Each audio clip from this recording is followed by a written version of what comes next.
All right, so the worst thing in the world has happened to you. Your PMP application has been audited. Now, first thing is, don't freak out. We're gonna deal with this together. If you're watching this video in preparation, that's awesome because you know what could possibly happen. And if you've been audited, no problem. We're gonna walk through it. So let me show you what it looks like. On your dashboard for PMI when you log in, it's gonna look like this. It's got your name and all that stuff, but then right down there at the bottom, it says PMP application, the status, in audit. Okay, no big deal.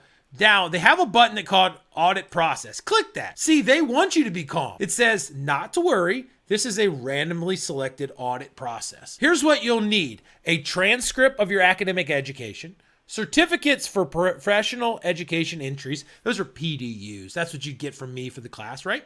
And names and emails of former and current colleagues who can verify your professional experience. We could either click Access Audit Package from there, or we could go, boom, on the main page, Access the Audit Package. So we're going into our audit package. Now, as we see here, it says we have to do 2 documents, all the references, 1 for each project. They will be automatically popped in here, and you have 90 days to complete it. We have 82 in this example. Now, this has already been populated, all right? It's mostly ready to send back to PMI to do their magic to it, but right now, the 2 documents, what do we need? You see down there in the academic education, we need to put in your, bachelor's degree, associate's degree, whatever degree, high school diploma, whatever it is that you had, you got to put in a PDF. In this example, this individual, she took a picture of the diploma. Boop, popped it in there. Good enough. If you got transcripts, you got those things, put them in there, okay?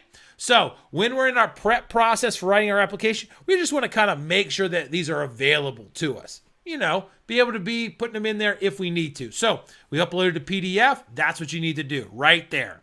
Now, the professional education, that's the course that you took, either online or you took on with me to get your PDUs, the 35 contact hours, they call them. So you get your PDF right there. You upload that. Those are the 2 documents. So up to the top, it shows you, boop, bar complete, 2 documents. Now, the references as we go in there, that's the general project management experience. Now, here we see a lot of them have been filled in, but whatever you put in for the different projects, say you put in 3 projects or 5 projects or 7 projects, boop, these will automatically be there. It'll say the project name that you picked in your application. It'll say the dates that you picked, and it'll say, hey, put in a person, reference person, and their email, and write them a little note because they will be sent out there. Now, let's look at one of them, okay?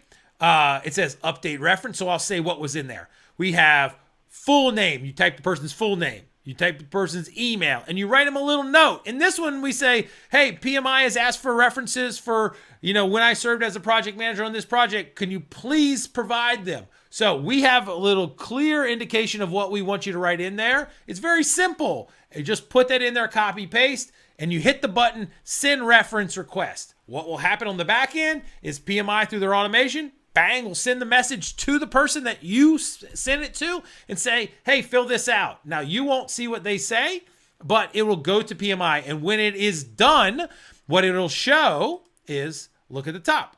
It says response provided by the person. Now, you're going to be able to watch. The reason why I showed you this is one of them says 8 days since your request was out there. Now, you can call the person and say, hey, man, look at your email. Answer what they want. Tell them the truth.